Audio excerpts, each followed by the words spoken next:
but I'd say the less said about the match officials, the better. Yeah. There's not much more I can say on it.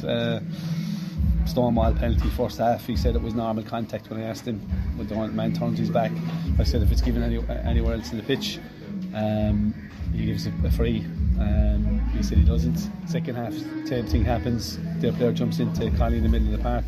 He gives a free and he books him. So and I'll just talk about sending off as well. It's a yellow card.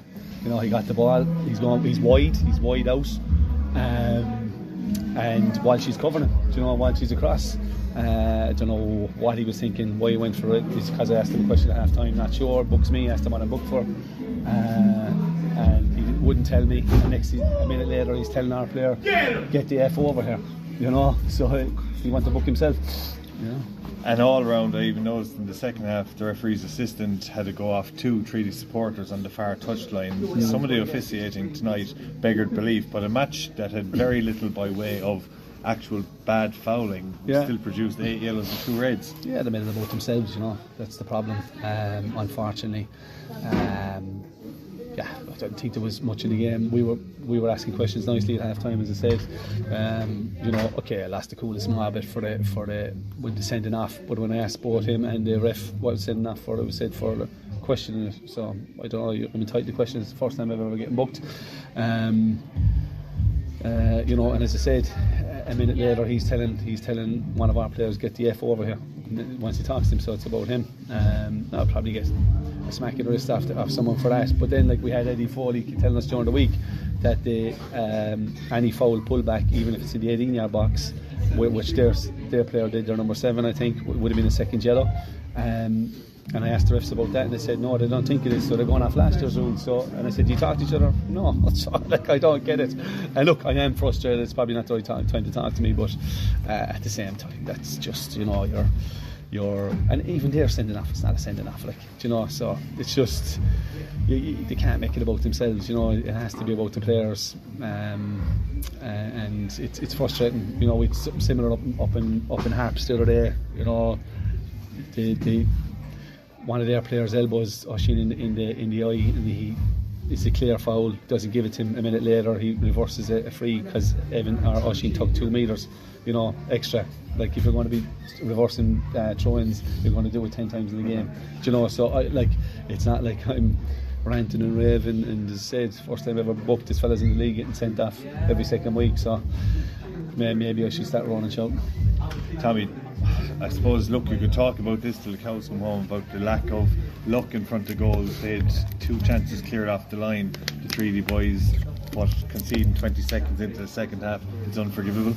Yeah, look, it's a mistake, but look, that's what happens with young players. He's a very young player. We're not going to be too harsh on him. He got caught pace of the game, and 2 games in 3 days. It's tough going for him. If we had the players, we would have taken him out, but he's done really well for us this year in general, and he learned from it. The chances that you created afterwards would have given you encouragement. As I say, twice the ball cleared off the line. You had numerous other opportunities, probably desperately needing Yo-Yo to start every game, and certainly an end the current. Yeah, we do. Look, in fairness, I thought Mark Byrne had a good game tonight, and Alec Byrne played well. All the boys played well. Look, we're not short in effort. It just has to turn for us a bit of luck. Like, there's not much in the games. Look, we've lost a lot of games by a goal. I think the UC the only time to beat us by 2, and even there, we were the team pressing for a finish. I know they got a breakaway there near the end, but I thought we looked comfortable throughout. And we just a bit. Our luck isn't with us, but look, you have to make your own luck as well. We can't, we have to cut out those errors, and there's nothing in these games, and you just have to keep clean sheets and sometimes play dirty play dirty as in play clever, just play for set pieces and try and get yourself back into the basics right, and just grinding out results. And with that type of player this year, we've good footballers in the play, some decent football at times, but we just have to start grinding out. You haven't scored since the Bray game here at Markets Field in home fixtures. That's a massive concern, and I suppose it tells in the crowd as well. Just shy of 750 in tonight. The crowd wants to see goals and wins. Yeah, but look, Mike, that's our regular crowd. That's a regular Limerick crowd. The lads that are coming for years. The other lads are, we have to build our support. We keep saying that for years. We can't have transient support. Like, fans have to come and supporters have to come when you're winning or losing. And in fairness, the core 500, 700 have been coming through years. So we're a long way off of building up to 1,000, 1,500, 2,000 on a consistent basis. Because look, you're not going to win every game, and if you like, I think we lost one or two games at home, and the crowd goes. So we have to get to a situation where we build our crowd organically. Wexford on Friday, it's back-to-back home games, but it's a very busy period at the moment, and I'm sure it's not helping the injury crisis. Yeah, but look, we have few lads back now. Oisín got an ankle injury up in Harps. He should be all right for Friday. Robbie got sick. We had Fionn back tonight. Fionn missed Friday, and we had Yo-Yo. So look, we'll Evan's going to be out now, but Robbie will come back in. I'm hoping he's all right for Friday. So we have good cover there. It's just getting further up the pitch. Yo-Yo, he'll do a good job for us as a focal point now that he's back, and hopefully we can keep him injury free, and hopefully we can keep a clean sheet and get back to winning ways. Is there any positivity coming in the mid-season break, in the transfer window, by way of reinforcements? It seems like you desperately need a couple of senior players. Yeah, look, Ciara, I spoke to Ciara on it. Like, we can get players, all right, Mike, but it's just getting the right player. There's not many out there, and for the right price as well. Like, when we're not in a position to be, putting up players like at the moment. Maybe if we had 3 or 4 players come in, we might be able to do that. But at this moment in time, we're definitely looking for players, but they have to be the right player. There's one or two.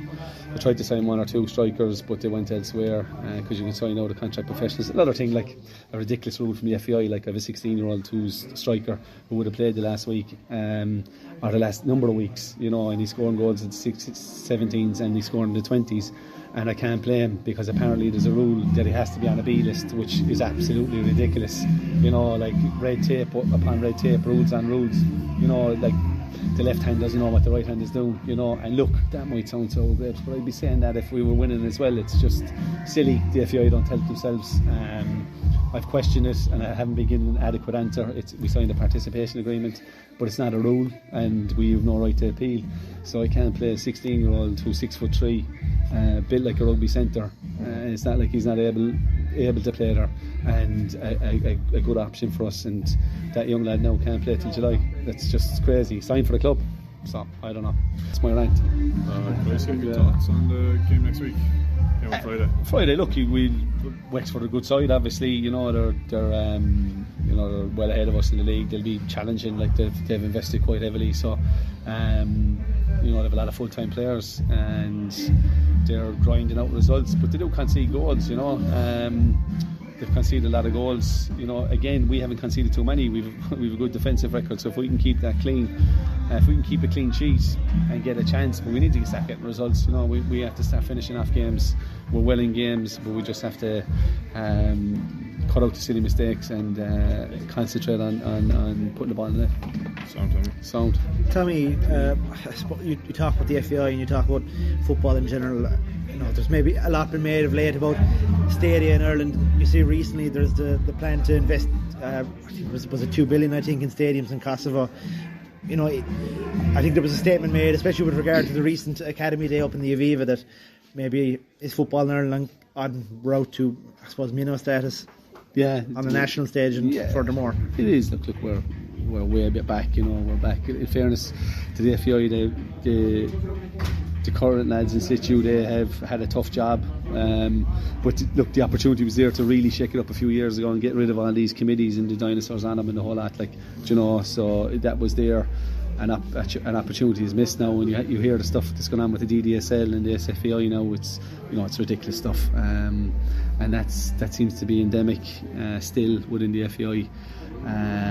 In terms of planning, and there's lots of good drawn up plans and strategic plans, and but it's plan after plan and no real infrastructure development, and the infrastructure development needs to be at the forefront, and that needs to be at the forefront from us as well, from our point of view, as clubs as well. So it's not just the FAI, we all have to get on it. Lastly, on the treating, any updates with regard to Friday and moving forward? No, I just think what we have now for Friday, and Tammy, Willie, the other lads you mentioned, Sean Costello should be okay on Friday. I think he was back training yesterday, so we just left him. But other than that, with the rest of them are a bit off.